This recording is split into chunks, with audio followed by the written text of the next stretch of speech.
Olá, estamos dando início a mais um programa Debates Le Monde Diplomatique Brasil, uma iniciativa do jornal Le Monde Diplomatique Brasil, em parceria com a TV PUC, com o canal universitário e com a TVT, a TV dos Trabalhadores. Hoje nós vamos voltar a um tema que é a questão da propriedade da terra, do direito à terra e de como o capitalismo vai avançando nas suas formas distintas de exploração sobre territórios que são de direito das populações indígenas, das populações ribeirinhas, dos quilombolas, enfim, de um povo que tem sido oprimido e explorado há séculos no Brasil. Hoje nós vamos acompanhar um seminário que está ocorrendo em Brasília, articulado por entidades de defesa de direitos, né, para discutir uma instrução normativa que não é nada burocrática, ela tem uma importância política muito grande, né? E para discutir isso, ao longo desse seminário, que está transcorrendo ainda, nós convidamos uma das suas organizadoras, a Juliana Malerba, que eu vou apresentar para vocês agora. A Juliana é graduada em História pela Universidade Federal do Rio de Janeiro, é doutoranda e mestra em Planejamento Urbano e Regional pelo IPUR, né? É assessora da FASE, Federação de Órgãos para Assistência Social e Educacional, uma importante ONG brasileira, membro da Rede Brasileira de Justiça Ambiental, integra a Articulação Internacional de Pesquisa e Incidência Política, né? E está acompanhando, como organizadora, o evento que nós estamos cobrindo nesse momento, que ocorre em Brasília. Juliana, muito obrigado por estar presente conosco, por ter interrompido a sua participação nesse seminário para poder falar com os nossos telespectadores, né? E eu queria que você nos contasse, em princípio, que seminário é esse que está acontecendo aí e por que ele está ocorrendo. Bom dia, Silvio. Bom dia a todos que estão nos assistindo. Boa tarde ou boa noite, não sei que horas que vai ser transmitida. Mas é um prazer estar aqui com vocês, eu que agradeço a oportunidade. E esse seminário é um seminário que está sendo organizado por várias organizações do campo agrário no Brasil, para discutir as políticas de direito à terra e território. Eu não sei se todos os nossos telespectadores sabem, mas a Constituição Federal de 88, ela aprovou um regime fundiário no Brasil, que é muito importante porque ele determina que as terras públicas brasileiras, e o Brasil tem um montante grande de terras públicas ainda, 50% do território brasileiro são terras públicas, uma parte delas já foi arrecadada e discriminada pelo Estado, e uma parte ainda não, que são as terras devolutas. E esse regime constitucional, ele determina que a prioridade para a destinação dessas terras públicas deve ser a reforma agrária, a criação de espaços protegidos e o reconhecimento de direitos territoriais para povos e comunidades tradicionais. Isso é muito importante, Silvio, porque a outra metade do território brasileiro, que é a propriedade privada, é altamente concentrado, como a gente sabe. Então, 1% dos proprietários de terra no Brasil, eles controlam 47% das terras privadas no Brasil. Então, discutir a reforma agrária, né, como a gente redistribui essas terras que estão concentradas e como é que a gente destina as terras públicas segundo os preceitos constitucionais, é fundamental para resolver esse problema de concentração fundiária no Brasil, que é um dos eixos das nossas desigualdades estruturais, né? Então, o objetivo desse seminário é discutir isso. A gente tem feito diálogo com o governo, inclusive, para tentar definir, avaliar o quanto esse governo tem feito para destinar as terras públicas segundo os preceitos constitucionais. Muito bom. E quais são os atores que estão envolvidos nessa disputa, hein? Então, é super importante essa sua pergunta, porque qual o sentido, inclusive, desse seminário, né? O que a gente tem visto nos últimos 10 anos é uma tentativa de capturar essas terras públicas pelo setor privado, sobretudo pelo agronegócio, pelas mineradoras, pelos grandes projetos econômicos, porque a terra no Brasil valorizou muito nos últimos anos, em algumas áreas de expansão da fronteira agrícola, Silvio, em alguns municípios, por exemplo, da região de Matopiba, que é para onde o agronegócio tem se expandido, em alguns municípios o preço da terra cresceu entre 300% e 800% nesses últimos 10 anos. Então, a pressão sobre as terras públicas, né, essas terras públicas, elas estão desmercantilizadas. Quando ela é destinada a um assentamento de reforma agrária, à criação de uma área protegida, ao reconhecimento de direitos territoriais de populações tradicionais que estão ocupando de forma insegura, né, essa terra, porque nunca foi feita uma reforma agrária que garantisse esses direitos. Então, a Constituição visa reparar essa dívida histórica. Quando isso é feito, conforme prevê a Constituição, essas terras elas são colocadas fora do mercado de terras.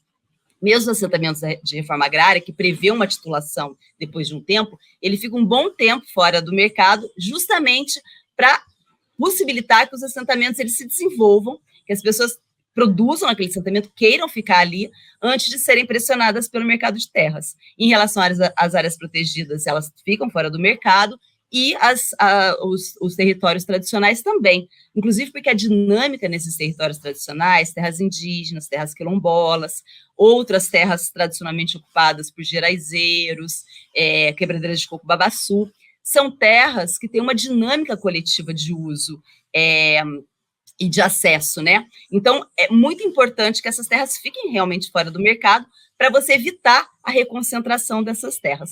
Só que o que tem acontecido nos últimos anos, em função, inclusive, da valorização dessas terras, porque esses empreendimentos, como o agronegócio, a mineração, são empreendimentos muito financiarizados, então a terra também acaba sendo uma garantia para o empréstimo que esses empreendimentos fazem, isso também tem valorizado a terra, né? Então, para esses empreendimentos, interessa muito aceder a essas terras que estão fora do mercado, né? E há uma série de mudanças que a gente tem visto nos últimos anos, especialmente depois do governo Temer e Bolsonaro, mudanças normativas que vão no sentido de mercantilizar, de colocar essas terras que estão fora do mercado, dentro do mercado, ou, então, de legalizar terras que são griladas. O que é grilagem? É justamente a apropriação de terras públicas de forma ilegal, usando documento falso, desmatando as áreas. Então, a gente tem visto, o sentido desse seminário é discutir como que o governo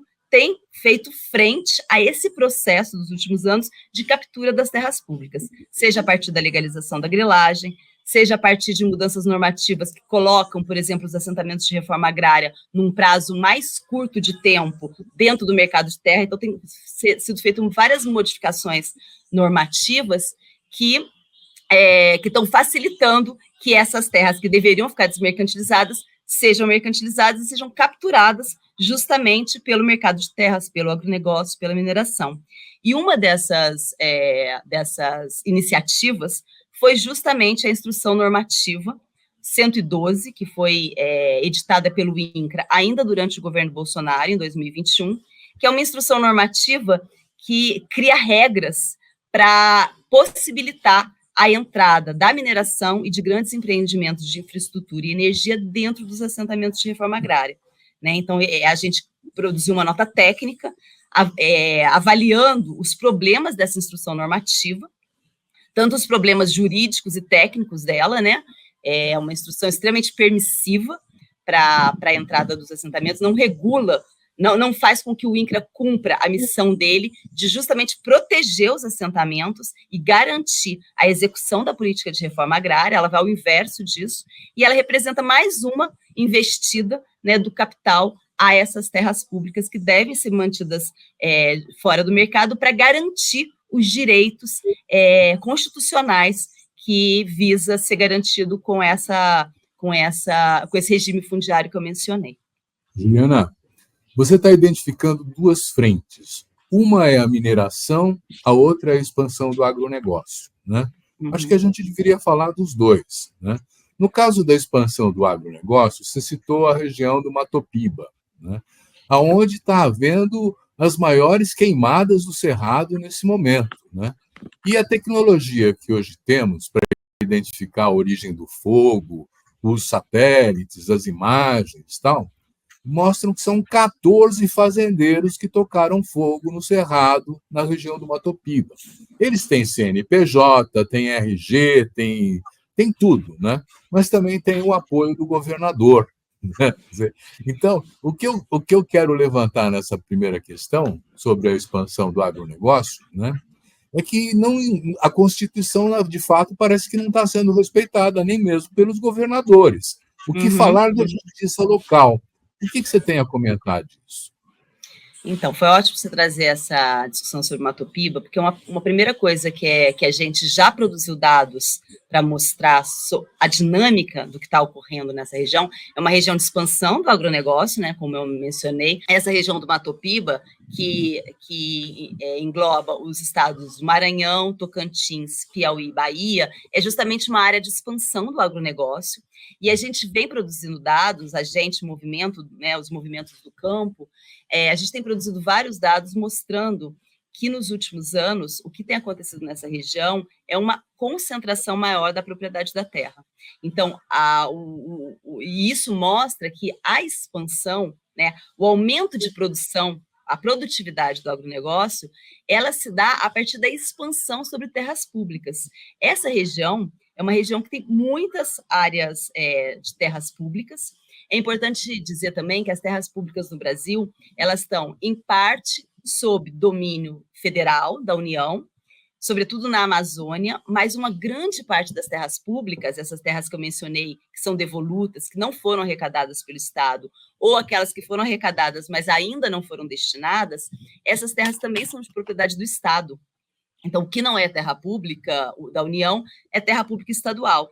E justamente nesses estados, Silvio, tem muita terra pública estadual que não foi arrecadada, que é terra pública devoluta, que o Estado deveria arrecadar, então fazer uma ação discriminatória, e depois dar as destinações constitucionais que eu mencionei, né? Reforma agrária, territórios tradicionalmente ocupados, áreas protegidas. Mas o que está acontecendo nesses estados é o inverso disso. Está havendo uma mudança nas legislações estaduais de terra, que inclusive estão permitindo a legalização das terras griladas, porque é dessa maneira que o agronegócio tem se expandido nessa área. Eles têm capturado, com a ajuda de cartório, com toda uma rede, com estratégias, inclusive, de desmatamento, porque para uma ocupação que é feita em terra pública, de forma grilada, é preciso que para criar uma falsa legalidade, né, o agronegócio queima essas áreas, ele precisa desmatar essas áreas para mostrar uma ocupação. Então, o próprio desmatamento, ele é uma estratégia usada pela grilagem para poder validar aquela ocupação irregular, aquela ocupação ilegal. Então, primeiro ele desmata, queima, e depois registra de maneira ilegal essas terras nos cartórios. O que as legislações em alguns desses estados têm feito? Elas têm criado marcos temporais para poder legitimar títulos que não têm um destaque legítimo do patrimônio público. Porque, como toda terra, a legislação agrária no Brasil estabelece que toda terra é originalmente pública. Então, uma propriedade privada, para ela ser considerada legítima, Silvio, ela precisa ter um destaque na origem dela, na cadeia dominial dela, ela tem que ter um destaque do patrimônio público. Então, um título de propriedade legal, ele precisa mostrar que ele foi sendo comprado até um momento onde a compra foi feita do Estado, ou uma concessão foi feita do Estado. O que acontece com esses títulos ilegais, esses títulos grilados? Eles não têm esse destaque no patrimônio público. Então, eles podem ser anulados. O que a legislação desses estados tem feito? O que tem sido feita em relação a isso? Eles estão criando marcos temporais para tornar legítimo esses títulos de terra, mesmo que eles não tenham sido destacados do patrimônio público. Então, se eles foram registrados no cartório na década de 70 ou na década de 60, dependendo de cada estado, né, isso já basta ser considerado um documento legítimo. Isso é completamente inconstitucional, Silvio, e legitima a grilagem dessas terras, que são terras que deveriam estar sendo destinadas a esses preceitos constitucionais que estão ligados, inclusive, à garantia de direitos. Então, as pessoas precisam de terra para poder ter direito à moradia, direito à alimentação, direito à água, né, direito à sua reprodução social. E quando você legitima a grilagem de terras, você tira a possibilidade do Estado de garantir esses direitos a populações que estão ocupando, essas sim, ocupando há décadas há muitas gerações essas terras e viver numa situação de insegurança fundiária que, inclusive, acaba gerando conflito quando essas terras são griladas, porque não são terras vazias, então o agronegócio chega, né, essas grandes fazendas chegam, expulsam essas populações que não têm nenhum título né, de segurança, que lhe dê segurança fundiária, e eles têm, sim, os cartórios, as máquinas, a estratégia de desmatamento ao seu favor para expulsar essas populações e legitimar essa ocupação ilegal e irregular que é feita por essas fazendas nessas regiões. Juliana, eu estou com uma preocupação também de entender, né, o sentido político. Também tem essas mobilizações, né? Há um ano atrás, mais ou menos, foi criado um movimento no sul da Bahia chamado Invasão Zero, né? É um movimento de grandes proprietários rurais, né, que se dispõe a combater o MST. A proposição deles é essa, né? E os assentamentos, expulsar essa gente das terras que são vizinhas às suas, né? Quer dizer, já houve, inclusive, morte, né? Essas invasões são armadas e elas contam com o apoio da polícia militar, ou seja, elas contam com o apoio do governo do Estado, né? Quer dizer, inclusive, teve uma informação que eu precisaria que você confirmasse, porque eu não tenho segurança da fonte, né, de que alguns dos territórios indígenas que o presidente Lula tinha se comprometido a regularizar não o foram porque os governadores dos estados outorgaram direitos de propriedade dentro dessas reservas, né, a fazendeiros, né? Quer dizer, nós temos aí, então, um braço armado que está contra o MST, não está defendendo o agronegócio. É isso mesmo? Então, Silvio, é uma situação super grave, assim, e é uma situação de um retrocesso político absurdo, assim, porque, inclusive, é inconstitucional esses posicionamentos políticos, porque a legislação brasileira, ela prevê que a terra, que o direito de propriedade, ele é um direito condicionado, condicionado ao cumprimento de algumas funções sociais e ambientais. Quando o MST reivindica né, um assentamento, a criação de um assentamento a famílias que estão ocupando essas áreas, ele está reivindicando do Estado, ele está cobrando do Estado o cumprimento de um dever constitucional, que é o cumprimento da função social e ambiental da propriedade. Né? A gente sabe que a reivindicação do movimento sem terra é terra para plantar, terra para produzir alimento, terra para dar bem-estar, dar trabalho para as pessoas, né? Então, isso tudo são direitos que a Constituição estabelece. Então, na verdade, a ação do MST não é uma ação criminosa, muito pelo contrário. A ação do MST é uma ação pela luta por direitos, para fazer valer um direito constitucional que o Estado, que a sociedade construiu ao longo do processo histórico do Brasil.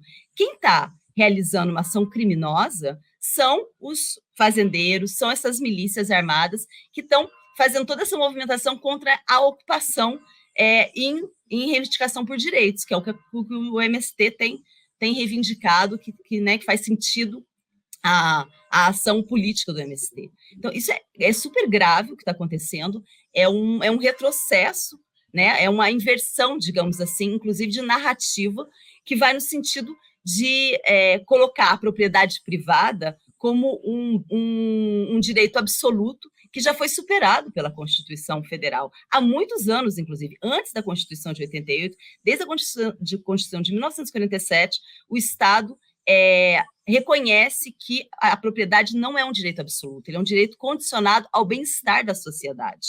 Então, essas ações, que são, inclusive, chanceladas pelo poder político estadual, pelas polícias militares, elas são absolutamente ilegais, são criminosas. Elas vão contra um avanço constitucional, um avanço político da nossa sociedade, porque elas vão contra o bem comum. O bem comum é você dar um sentido político, um sentido social, um sentido ambiental ao uso da terra, ao uso da propriedade. É absolutamente inconstitucional você defender uma propriedade incondicional. E isso está isso está se dando no Brasil hoje em muitos níveis. No plano territorial, com consequências gravíssimas, porque são violentas, né?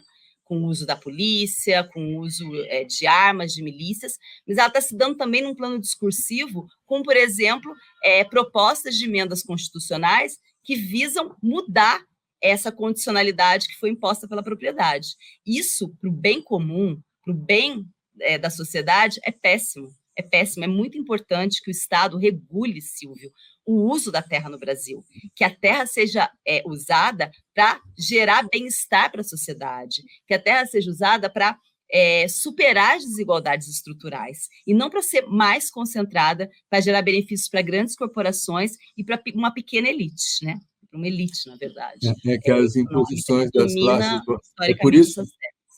É por isso que se chamam classes dominantes, né? Essas classes, Exatamente. porque eles dominam o aparelho público, dominam o sistema de regulação e não se incomodam muito pelas leis e pela Constituição, né? Nós vamos fazer um pequeno intervalo e já voltamos. Ok.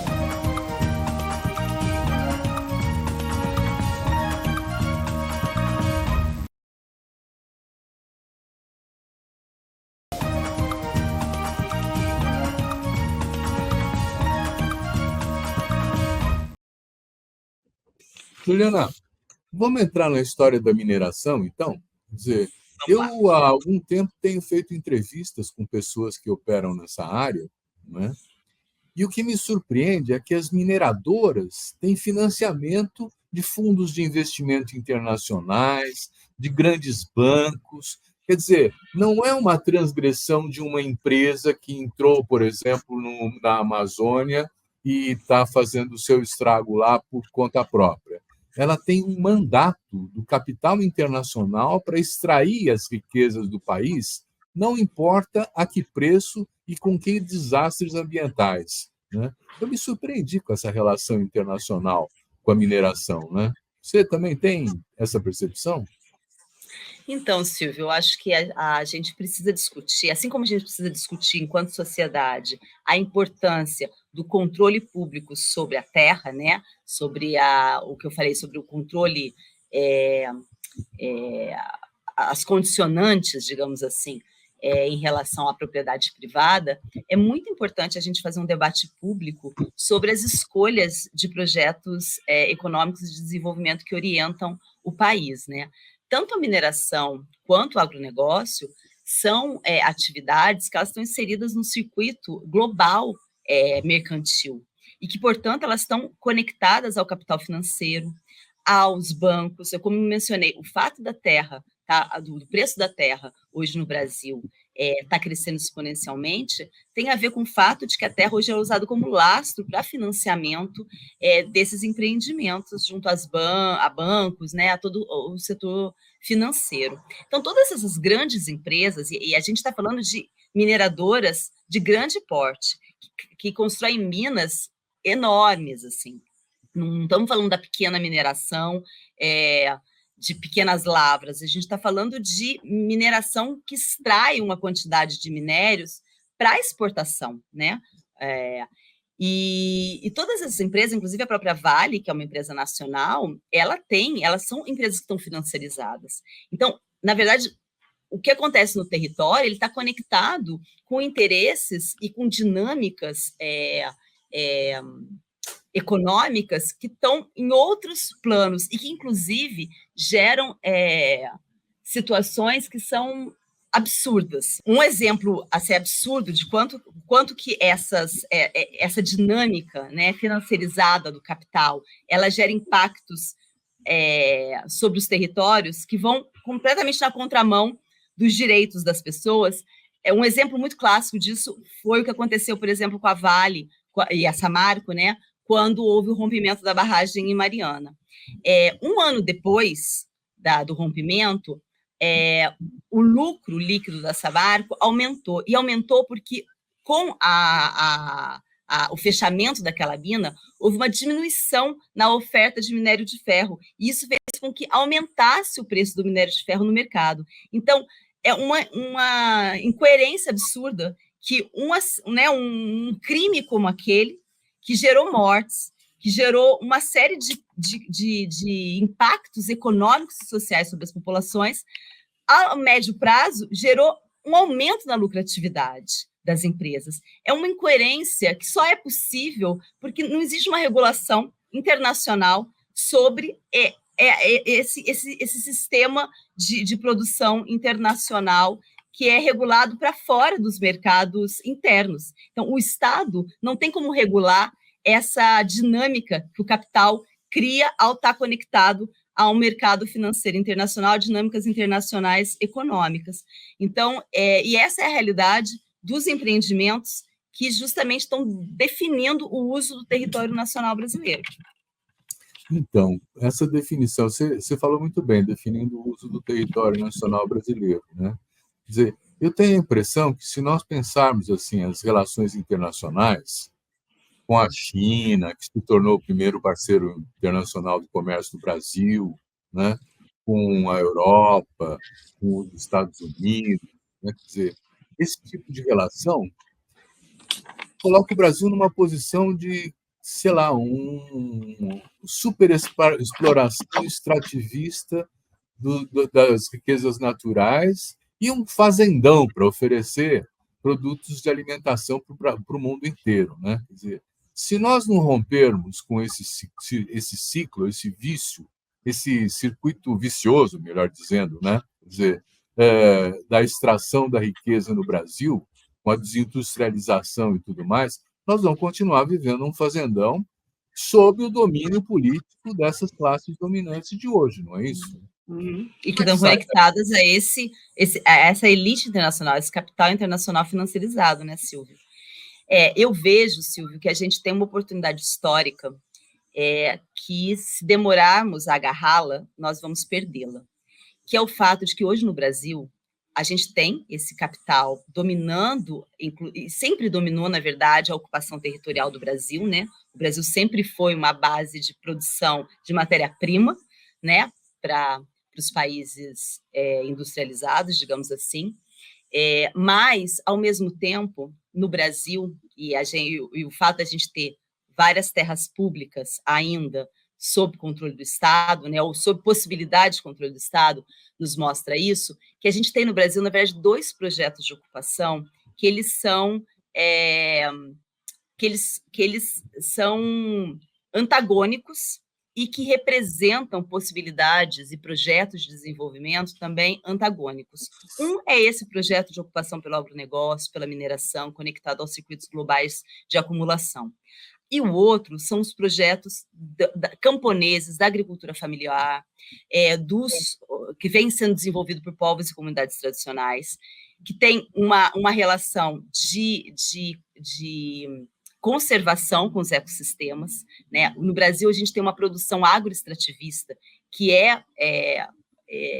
produzida por assentamentos de reforma agrária, por áreas de população tradicional, que são produzidas por ribeirinhos, que pressupõe uma relação outra com a terra.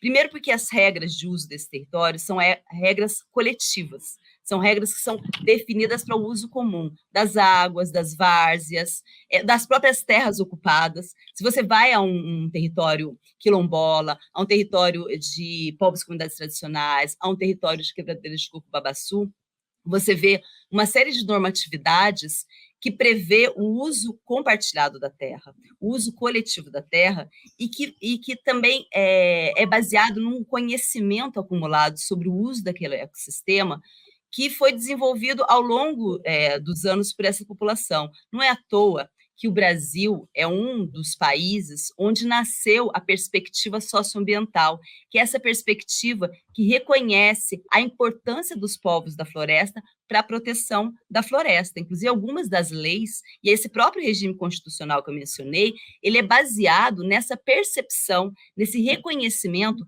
do papel que esses povos têm para a conservação da biodiversidade no Brasil. Esse projeto existe, esse projeto disputa recursos públicos, esse projeto tem nome, tem cara, tem projeto político, tem disputa de leis, né? O PAA, que é o Programa de Aquisição de Alimentos, o PENAI, que é o Programa Nacional de alimentação escolar, são programas públicos que visam fortalecer esses segmentos do campesinato, né, que estão produzindo de maneira familiar, né, de maneira comunitária, e que estão, inclusive, oferecendo alimento para o poder público por meio desses programas, que estão reivindicando políticas como a política de produção agrícola e agroecológica. Então, são sujeitos políticos também que têm um projeto político reivindicado e em disputa com o agronegócio, e em disputa com a mineração. Né? E o Estado brasileiro tem a oportunidade política, ao ter um montante de terras públicas cuja destinação constitucional estabelece que é para esses setores, é uma oportunidade política de fato, fazer valer essa destinação constitucional e fazer com que esses projetos políticos desses sujeitos ganhem densidade, ganhem escala e possam ser a alternativa ao agronegócio, à mineração.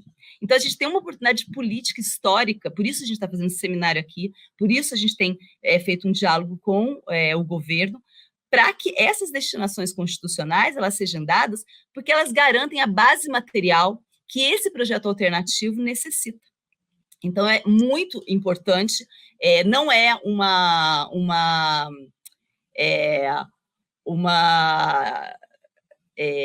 um destino indelével que a gente precisa apoiar as nossas escolhas econômicas, o nosso projeto político na mineração, na exportação de minérios, na exportação de matéria-prima. A gente tem possibilidade, sim, e temos terra para ser destinada para isso, para um projeto alternativo que vai certamente gerar muito mais benefício ao bem comum e à sociedade, porque gera emprego, porque garante a conservação da biodiversidade, porque protege as águas, porque repara uma dívida histórica que a gente tem com essas populações.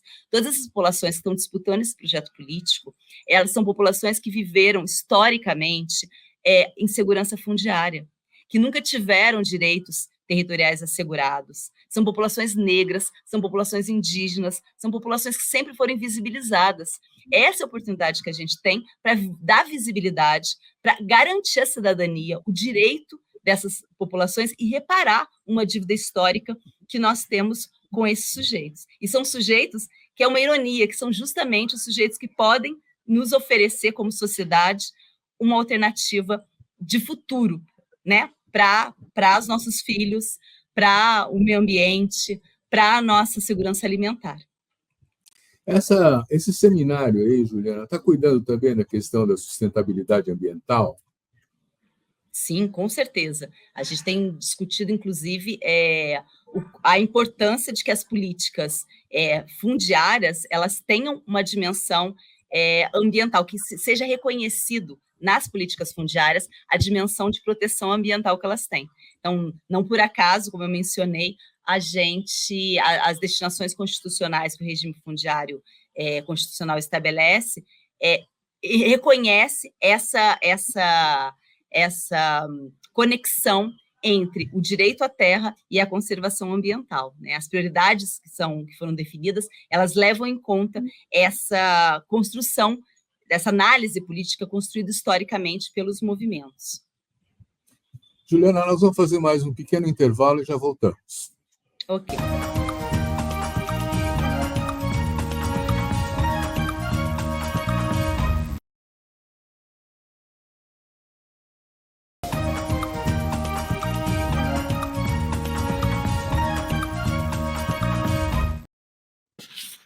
É impressionante, né? Mas essas entrevistas que a gente faz por aqui, né, fica parecendo que a responsabilidade última é de um sistema político que permite o controle por parte, por exemplo, de uma bancada de 300 parlamentares do agronegócio, né, na formulação das leis, na fiscalização, no controle da política, né? Quer dizer, eu fico me perguntando assim, se tem metade do país como terra pública, por que nessa terra pública não faz reforma agrária, Juliana?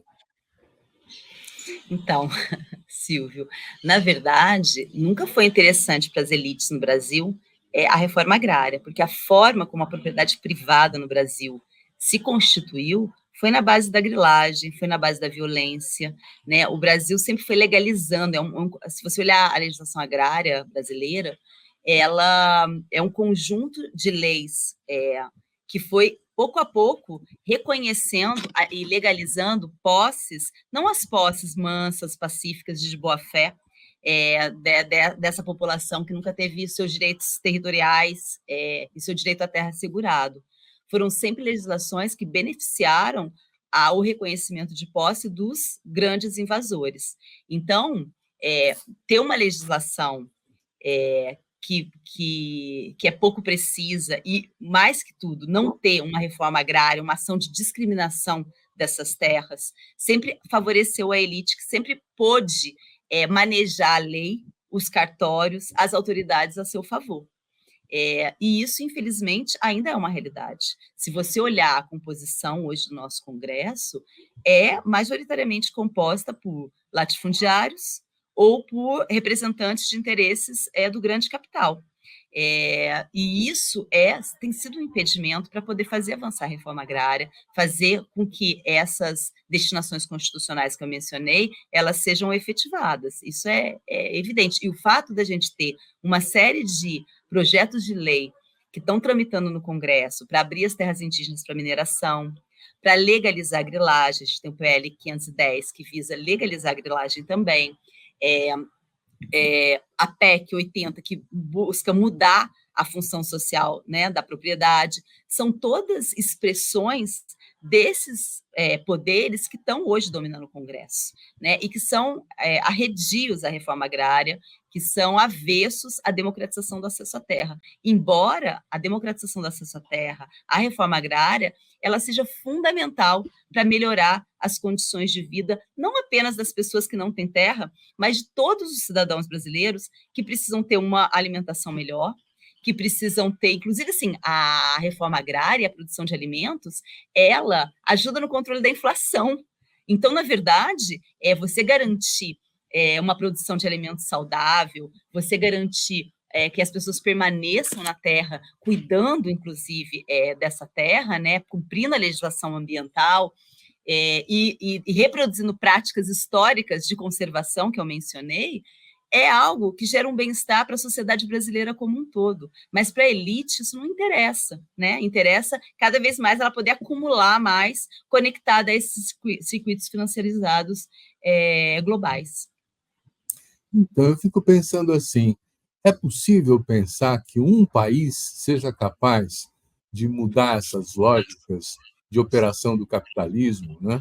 E transformar, vamos dizer assim, como o governo Lula está pretendendo, quer dizer, um processo neo-industrializado, de neo-industrialização, com aquela preocupação ambiental, tal.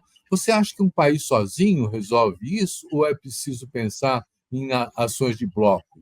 Porque, na verdade, na América do Sul continua sendo o projeto para a América do Sul é ser o grande fazendão que alimenta os países que não têm essa terra e essa capacidade de produzir comida, né?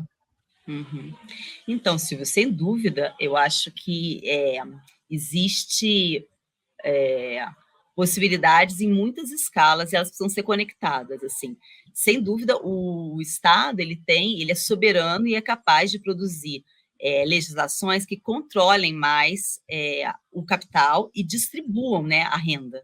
Então, eu acho que existe uma série de ações que a gente vem reivindicando que o governo assuma no ponto de vista de taxar mais as grandes fortunas, de taxar mais esses empreendimentos, né? Muitas dessas atividades minerárias, do agronegócio, elas têm uma isenção, inclusive elas se viabilizam com muito recurso público. Então, assim, você orientar a política econômica para que ela redistribua a renda, taxe esses empreendimentos, garanta o pagamento de impostos, isso é uma maneira também de você redirecionar os recursos públicos para projetos alternativos ao grande fazendão, como você vem mencionando. Agora, naturalmente, é preciso também que outras ações em escalas regionais, elas sejam operadas, né? Porque existe também uma relação no comércio internacional, inclusive a gente importa muitos bens, que se a gente conseguisse resolver regionalmente, a gente teria mais autonomia para poder, inclusive, criar políticas tributárias que estimulasse mais a exportação de bens industrializados, né, do que de minérios ou de boi ou de soja.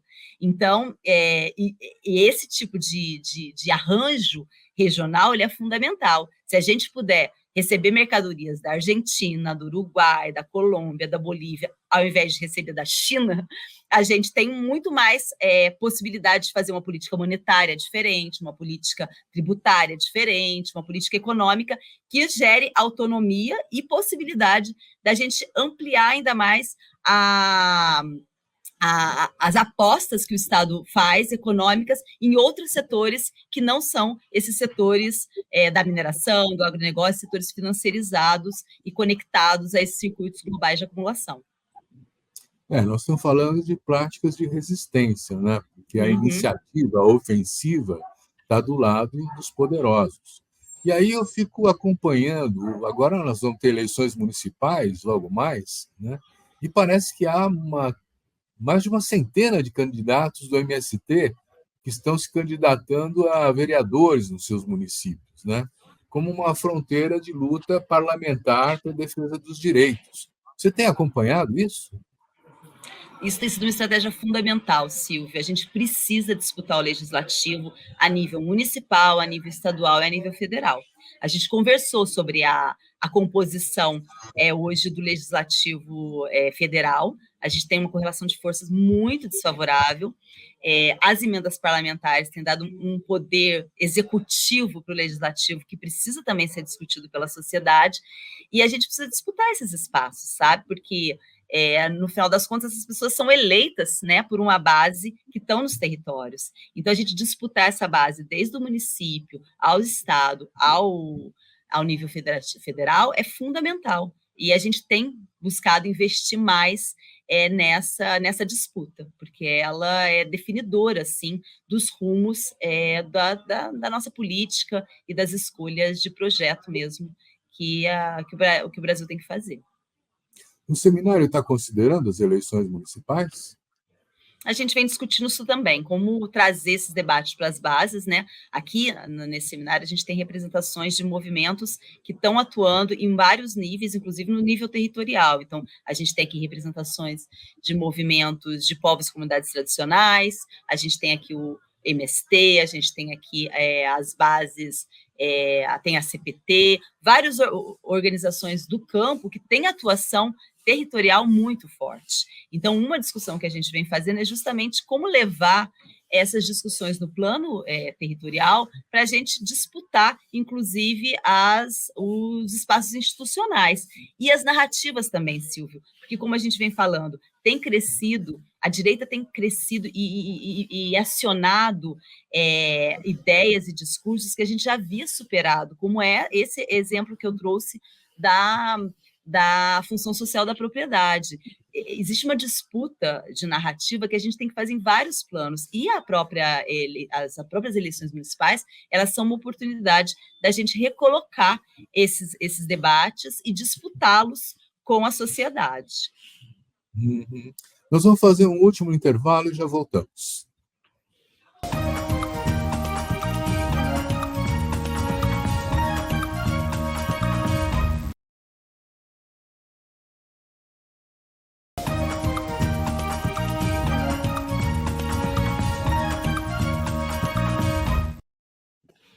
Esse seminário aí é formado por uma coalizão muito importante de entidades da sociedade civil, inclusive internacionais, né? Quer dizer, tem nacionais e tem internacionais, quer dizer, na luta pela defesa dos direitos, né? O que o seminário está pleiteando do governo Lula? Então, uma das nossas maiores reivindicações é justamente fazer com que o governo se comprometa e crie políticas e iniciativas que vão no sentido das destinações constitucionais que eu mencionei no início da nossa conversa, né? Então, a gente vem reivindicando do Estado, por exemplo, políticas que garantam, por exemplo, ações discriminatórias massivas, que garantam a criação de um banco de dados fundiários integrado. Isso é um dos problemas que a gente tem para consolidar essas destinações constitucionais, mesmo num governo muito mais comprometido com elas do que outros governos anteriores, né? Mas existem limites operacionais, inclusive, dentro do próprio Estado, como, por exemplo, a ausência de um cadastro único fundiário no Brasil.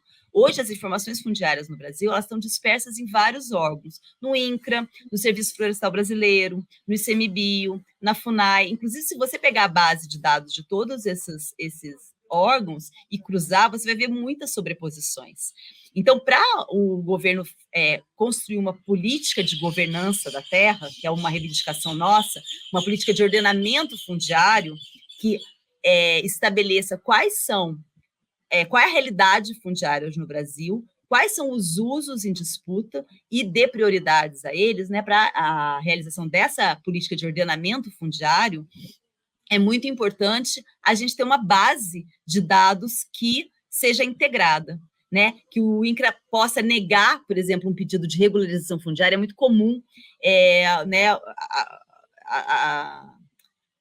os possuidores de terra reivindicarem a regularização fundiária. Podem ser terras griladas, como eu falei, que têm sido legalizadas, mas podem ser posses mansas, pacíficas, de boa-fé, de pequenos poceiros que estão ocupando há muitos anos essas terras e que precisam ter o seu direito à terra garantido.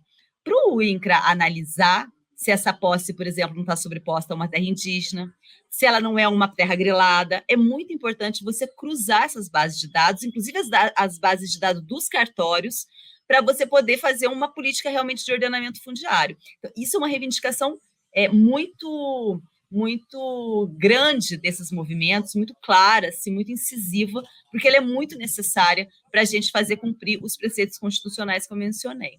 Então, a gente vem discutindo com o governo, tivemos aqui a presença de representantes de alguns ministérios, para discutir a possibilidade de construção, né? Existe um compromisso do governo para a construção dessa base de dados, por exemplo, e, ao mesmo tempo, a gente tem cobrado do governo a revogação de medidas como essa Instrução Normativa 112 que eu mencionei, que abre os assentamentos de reforma agrária para a mineração, a revogação dessas medidas justamente para garantir as destinações constitucionais necessárias. Então, assim, existe um conjunto de pautas que a gente está apresentando para o Estado ao longo desses 3 dias, que vão justamente no sentido de garantir esse ordenamento fundiário, de frear a captura das terras públicas pela iniciativa privada, que vão gerar mais concentração fundiária. Então, o sentido das nossas reivindicações, que vão desde a construção dessa base, a revogação de algumas medidas, a criação de ações de destinação das terras que já foram arrecadadas pelo Estado. Então, todas essas agendas vão no sentido justamente de tentar impedir e reverter a concentração fundiária no Brasil. Você começou falando aí em ações discriminatórias afirmativas. Eu não sei o que é isso. Como eu mencionei inicialmente, Silvio, uma grande parte das terras no Brasil, elas são públicas porque a lei agrária, ela diz que toda terra, né, no país é originalmente pública. Isso foi determinado há muitos anos atrás, desde a Lei de Terras de 1850, e quando a Lei de Terras, que foi a lei que criou a propriedade privada no Brasil, porque até então toda a terra era pública, né, ela determinou que o Estado, isso já há mais de 150 anos, né, quase 200 anos, que o Estado deveria fazer uma ação para discriminar as terras públicas das terras privadas. Então, a Lei de Terras, ela reconheceu algumas posses que o Estado tinha dado, desde as sesmarias, e definiu que o Estado deveria fazer uma ação discriminatória. Para que serve uma ação discriminatória? O Estado vai, define uma gleba, um espaço de terra, e começa uma ação discriminatória recolhendo todos os títulos privados que foram dados pelo Estado anteriormente. Quando eu falo Estado, estou falando da União e estou falando dos estados da Federação também.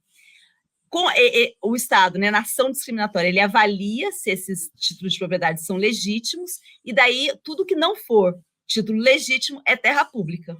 o Estado vai lá e registra essa terra pública num cartório, né, como propriedade do Estado, da União, e depois ele faz a destinação. Isso que foi determinado lá em 1850 nunca foi feito de maneira massiva. É isso que eu estava falando, uma ação discriminatória massiva, ela é necessária para o Estado dar a destinação constitucional que é prevista a essas terras. Então, hoje no Brasil, quando eu falo que 50% das terras são públicas, uma parte delas o Estado conhece, o Estado foi lá e arrecadou, ele discriminou, a primeira ação é a discriminação, depois ele faz a arrecadação e depois ele faz a destinação. Isso é um procedimento jurídico e burocrático, né, administrativo. O Estado não fez isso de forma massiva. Então, hoje no Brasil, dessas 52% de terras públicas que existe, uma parte o Estado arrecadou, uma parte ele arrecadou e destinou, e uma parte ele nunca arrecadou. Então, a gente estima que tem mais ou menos 140 milhões de hectares no Brasil, que são terras devolutas, que são essas terras públicas que o Estado jamais discriminou e não arrecadou. Então, a nossa reivindicação é que o Estado faça essa discriminatória, arrecade essas terras e destine elas. Porque quando o Estado não faz isso, quem faz é a grilagem. Essas terras que são griladas são terras que foram apropriadas indevidamente do patrimônio público, e, em geral, são terras devolutas, que são essas terras que não foram discriminadas, Silvio.